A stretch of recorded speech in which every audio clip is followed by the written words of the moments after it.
Paano mag-transfer ng Ethereum from Trust Wallet to coins.ph?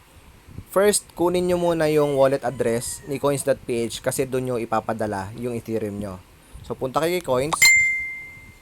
Tapos, pumunta kayo sa Ethereum folder nyo.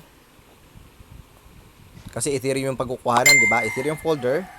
Pindutin nyo yung receive. Show ETH address. Copy. Copy wallet address. Okay? Tapos, balik kayo kay Trust Wallet. Pumunta kayo sa dali, buksan mo natin. Pumunta kayo sa Ethereum, send, type, paste nyo yung address, tapos type nyo kung ilan yung ipapadala nyo. Kunyari, 0.1, yung 0.1 natin is 1,110, or 0.2, 0.2 o 0.3, 3,300, o ganyan. Tapos, i-click nyo yung next, tapos, may makikita kayong send, pindutin nyo yung send. Ganun lang po, pag send.